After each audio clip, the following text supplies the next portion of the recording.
Hey guys, and welcome to your daily mobility flow. Hope you're ready to stretch. We're starting with your pigeon. We're starting with the pigeon. We're going to keep focusing on the hips today and just really loosen up that mid-range hips and core. I kind of include the hips in the core personally. You know, anything that's like hip flexor to right when you start to get to like mid rib cage, that's the core for me. Hip flexors, glutes, it's just not your abs. Abs are a part of the core, but they aren't all of the core. And these glutes are the biggest muscle in the body, so you stretch them often. Anyways, we jumped right into that. How you guys doing today? That was not a very chill intro. It was like, let's go. I'm feeling good. That's the problem. Can you tell? I'm like, I feel good. Let's go. Let's do this thing. Hyped up. Actually, have recovered, switched ridiculously well from that 48-mile run, 24 hours. In case you don't know, I did 2-mile run every hour on the hour for 24 hours. 2 days ago. Yeah, 2 days ago. So the fact that like my calves are barely sore, my quads like don't hurt at all. This knee was a little bit swollen, but it's like gone already. Fifth metatarsal on the foot was pretty tender, but like it's gone already. It's super minor. Like I feel good, bro. Keep the grills. Oh, I screwed that up so bad. Keep the wheels greased all the time and your body kind of stays ready to go. All right, we're gonna flip it out. Spread them knees. We're gonna go for the groin. Attached to the hips. So we're letting the floor drive the knees apart. We're kind of sitting up to bring the hips over top of the knees and then rock back. We should call these hip rockers. Just like forward, pushing, rocking back.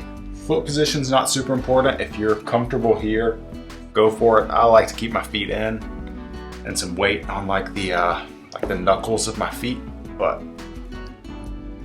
okay, yeah. I found that. I found it, guys. There's the stretch. So yeah, I'm just super pumped, I think, because of how fast I've recovered. You know, for me right now, it's 11 on Monday. You'll see this on Tuesday. That's when it'll get released, but 11 on Monday, we have officially been done for 2 days. That's it, 48 hours.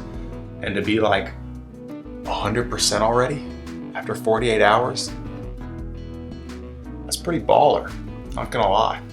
I'm pretty pumped. I'm not getting any younger, as they say.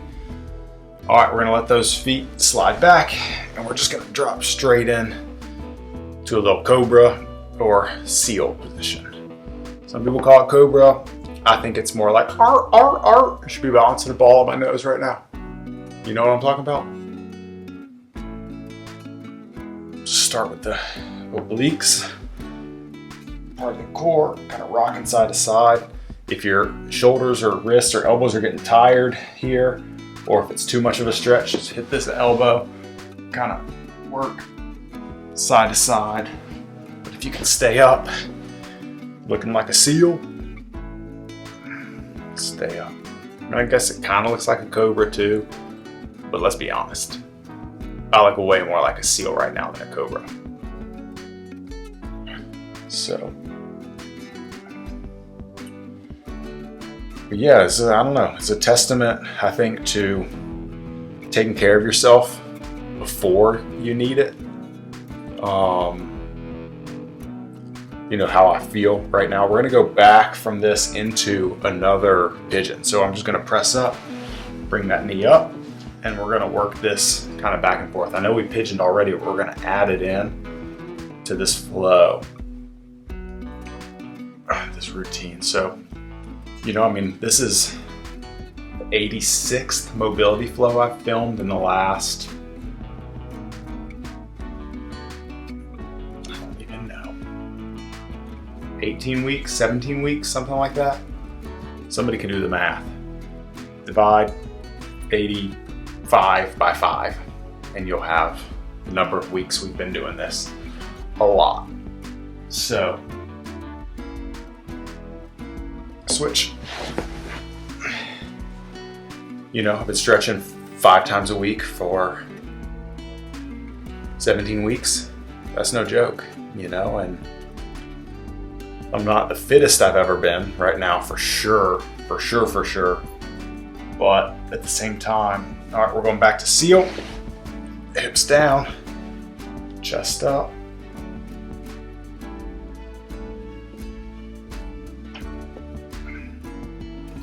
But the durability is there, you know?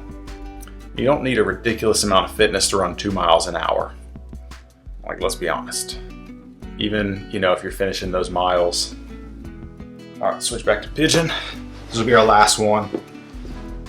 We're kind of working both angles of the back here, like the way that we're stretching the obliques on one side and the hip and the glutes and hips on the other, is kind of working both angles of like hip manipulation here. So that's why we're putting them together. But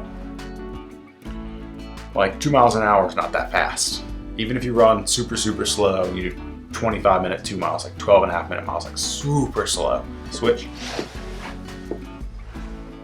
You know, that 35 minutes of rest on top of that. It's not a fast run, but staying up all night and honestly being alone. Like, I know there was 2 of us, but you know, most 24-hour races, let's kick back. Last one. Most 24-hour races, you're like, there's like volunteers and support crew, and sometimes you can even get pacers to run with you, people who are fresh, people who feel good, people who are mentally acute to, you know, be a part of your race. All right, we're gonna push back to a little child's pose. Just reach, sit back on those feet, let your lower back round out a little bit. Drop your forehead to the ground, and we're just gonna hang out here. You keep hanging out.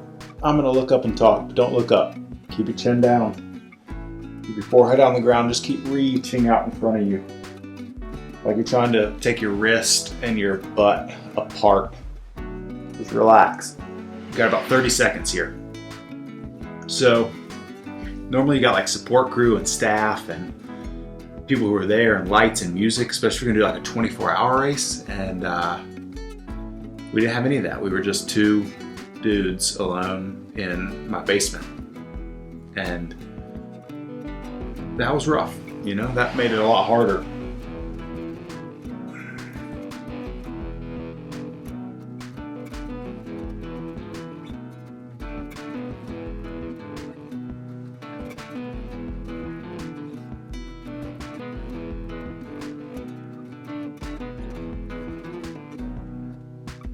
All right, we're gonna flip over to your back.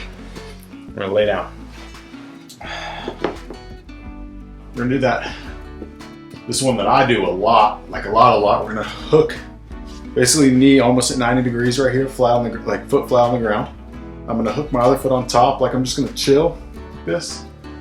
But instead of chilling, I'm gonna drag this hook over and pull that knee to the inside of the ground. Let this hip push up. And we're gonna just hang out here, let the ribs go. Okay, try to relax through here and let this come off the ground. We're gonna switch back and forth. Maybe like 10-second holds, and then just rock to the other side. Pull it, drag it across. So, yeah, I mean, you don't need an incredible amount of fitness to do it. You need a lot of resolve. Some stupidity. Definitely some stupidity. And a decent amount of durability, because, you know, 5 hours in is only 10 miles in, but you still got 19 hours to go. and you're starting to get sore already because of the downtime. The biggest difference in what we did this past weekend and me running that race with the biggest medal right there, the 50 milers, 2 more miles and half the amount of time for that medal. But one, it was in October instead of July, which is significantly different, you know, when you're not battling the heat. You know, huge difference. But also, you know, the fact that you have to do it over the course of 24 hours, one, involves sleep, which when you start losing sleep, things get a lot tougher. A lot tougher, which I really just learned this weekend. That was my first race without sleep. I've done a 24-hour relay, but the way that relay worked, I got like 4 hours of sleep, which is, you know, not a great night's sleep, but it's still sleep. And there was loud music, and we had a team of 8. So I only had to do like 2 runs during the night, one at like 11 and one at like 4. So just different.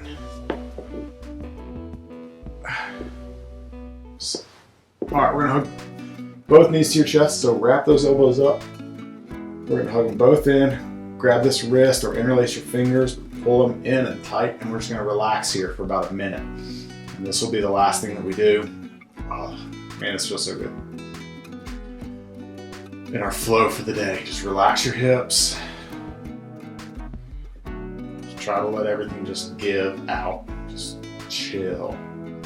So, yeah, I mean, just different, a lot different. You know, in that 50-mile, 12-hour race, one, you're like running through the woods. It's only daytime, which those two things make a positive difference. It's October instead of July, which pretty big difference. And then it's over in 12 hours, like it's done. Plus you feel like you're running to the finish line the whole time, like every mile close to the finish. And you can just keep going to get it done with. Whereas the 2 miles every hour for 24 hours, there's no speeding it up. Like there's no hurrying. You can't just get it over with. So just having this you have to kind of sit in it. You have to sit in that, you know, uncomfortableness, the tightness, and just waiting for the next mile over and over again. All right, rest. That gets pretty tough. Plus, it's long enough that like you get really sore during it compared to like not having to deal with the aftermath until afterwards. Like the 50 miler in 12 hours, it's like you just deal with the aftermath of running 50 miles once it's over, and then you just get to rest. Whereas this past weekend, we really started dealing with the damage during the run, you know, especially when we started falling asleep for 20 minutes at 3 a.m., 4 a.m., just waking up, just like locked up. Everything's just so tight, and then trying to run again, put your shoes back on and everything. Anyways, that was my story for the day. I'll tell you more about tomorrow, and you're the bomb. I appreciate you so much. I'll see you guys then. Later.